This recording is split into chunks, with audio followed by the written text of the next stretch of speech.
by default, a number is an int or has type int.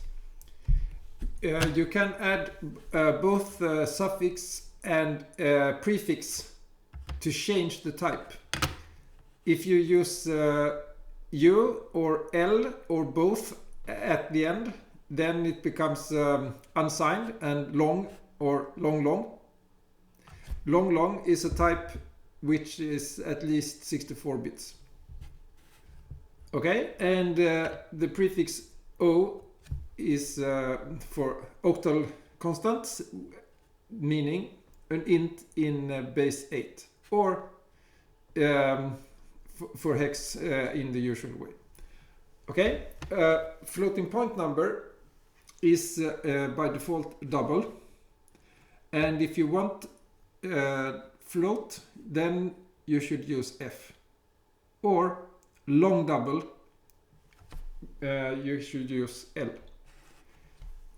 Sometimes it's important to be very exact with floating point numbers, and since runtime libraries and compilers sometimes make minor mistakes, it was introduced to be able to write floating point numbers as hex numbers.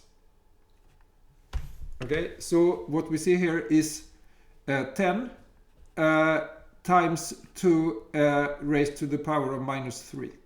So we write this part with exact the bits that we want, and then we get the 1.25. So these bits, they are the numerical value. It's not the bits with which we represent the number, which would be quite meaningless since there are different possible representations of a floating point number. Okay, so say we have this function and we want you to add a number to this float variable. We will now see that it's sometimes a good idea to use the suffix here to match the type of the variable. Since this is just a number, then a floating point number, then it has type double. Okay, so this expression is evaluated as converting x to a double, and then adding, and then converting it back to float, and then storing the float. And these conversions, they are quite pointless, of course. So if we instead use this suffix to start with, then there are no conversions. Okay, character constants. There is no such thing as a character in C. It's an integer type, which you happen to be able to save characters in. Okay, so the type of this, it's not car.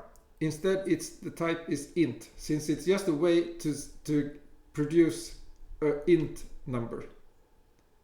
Although it looks exactly like a car in other languages, the type is still int. Okay, usual escape characters that can be used, for instance, tab or alert, or these are common to different languages. To make a character constant with base 8, then we can use 1, 2, or 3 digits with base 8. Okay, and for hexadecimal we can use any number of digits, but it's not a good idea since this number will typically be too large, so that we get an overflow, and what happens then is defined by the implementation.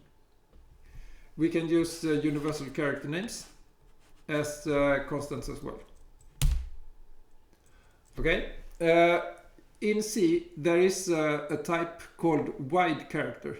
That's an integer type and created with the type def. So this is slightly different from a multi-byte character sequence, or it's they are both used to represent characters which are not possible to save in a plain char. But these have a fixed width, either 16 or 32 bits. And multi-byte character sequences, they are just bytes in the normal sequence of characters in an email or web page or array. And then when they are interpreted, they are translated this multi-byte character sequence, which may, for instance, be 3 bytes, into a certain a non-ASCII character. And they have different purposes. This format is better to use when, for instance, sorting manipulating these characters, since they are. It's easier if we know where they are, and it saves space to use the multi-byte character sequences, since only certain characters need more than 1 byte. Okay, the same is true for string literals. So we have this L for a wide character, and we can do the same for a string, like this. Okay, so say now that we want to have a sequence of bytes within a string that have values. I mean, the sequence has the value 255, 8 and 0. If we write it like this, then this will be an escape for a hex character constant. And okay, so this will be 1 byte, but it doesn't fit, so we cannot write it like this. Why is this the behavior? Well, as we saw here, the hexadecimal character constant contains any number of digits, so it just continues reading characters as long as these are allowed hex digits, meaning from 0 to F.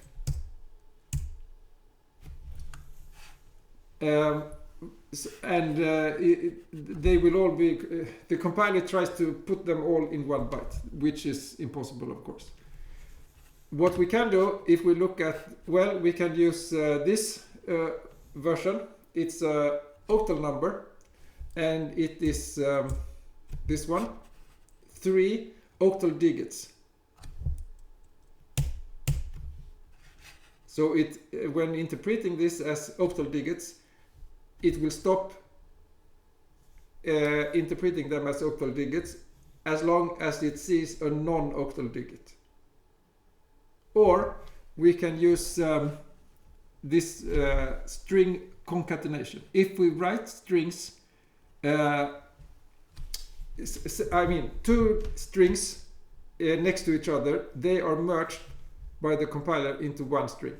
At that point, when the compiler reads 1 string, it doesn't continue reading hex digits from the next string. Instead, it reads 1 byte and then continues with the next string, and then creates 1 string which looks like this. I mean, byte FF and then a byte with ASCII 8.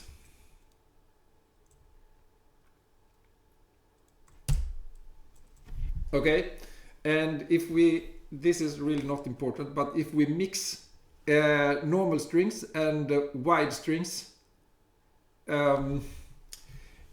it was undefined behavior before C99, but with C99 these strings are changed into wide strings.